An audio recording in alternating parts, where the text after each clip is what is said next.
দর্শক, আমি এখন অবস্থান করছি নওগাঁ সদরের এটিএম মাঠে।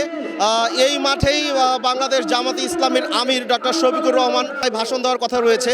ইতিমধ্যেই হাজার হাজার নেতাকর্মীর ঢল লক্ষ্য করা যাচ্ছে। আমরা একটু জানার চেষ্টা করব আপনি কোথা থেকে আসছেন, আর প্রথমবারের মতো যে প্রিয় নেতাকে দেখবেন আপনার অনুভূতিটা কি?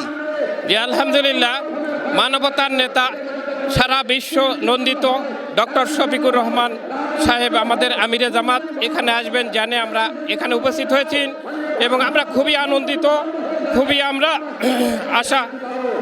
আশা অনুভব করতেছি যে আগামীতে সারা দেশে জামাত ইসলাম সব জায়গাতে নির্বাচিত হবে, জয়যুক্ত হবে, দাঁড়িপাল্লার বিজয় হবে এবং আমরা সেই লক্ষ্যে কাজ করে যাচ্ছি এবং আমিরে জামাতের বক্তব্য শুনব, ওনার পরামর্শ শুনব এবং সেই অনুযায়ী আমরা আগামীতে নির্বাচনে আমাদের নির্বাচনের সকল কর্মীগুণদেরকে পরিচালনা করব, এই আশাবাদ আমাদের। আমি যতটুকু জানি যে ডক্টর শফিকুর রহমান উনি প্রথমবারের মতো নওগাঁর মাটিতে আসছেন, তো প্রিয় নেতাকে দেখবেন এক নজর, এতে আপনাদের মনোভাবটা কি? আমাদের মনোভাব এত উতলা হয়ে গেছে, আমাদের নিজের পায়ে হাঁটে নিজের শ্রম অর্থ দিয়ে আমরা চলে আসছি, যার জন্য এত ভালো নেতা আমরা বিগত পারছি বলেই আমরা আসছি। ইনশাল্লাহ আমরা চাচ্ছি উনি দেশটাকে সুন্দর করবে। আমরা এত আনন্দিত হয়েছে যে জামাতের এই সমাবেশে আছে ডক্টর শফিকুর রহমানের সমাবেশে এসে আমি এত আনন্দিত হয়েছে যে লোক সমাবেশ দেখে আমি আনন্দে অশ্রুই কেঁদে দিয়েছি। আল্লাহর রহমত এই ময়দানে ফুটেছে। আমরা আল্লাহর রহমতে আমরা দাঁড়িপাল্লাকে জয় দেখতে চাই।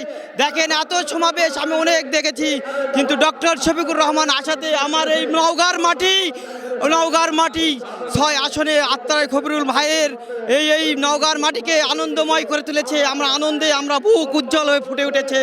আল্লাহর কাছে আমাদের একটাই চাওয়া, আল্লাহ যেন আমাদের এই গণ সমাজকে, এই বাংলার এই মাটিকে এই দাঁড়িপাল্লা মার্কায় ভোট দিয়ে যেন জয়যুক্ত করে, এই বলে আমি এশিয়ান টিভিকে ধন্যবাদ দিয়ে আমি আবার সংক্ষিপ্ত বক্তব্য শেষ করছি।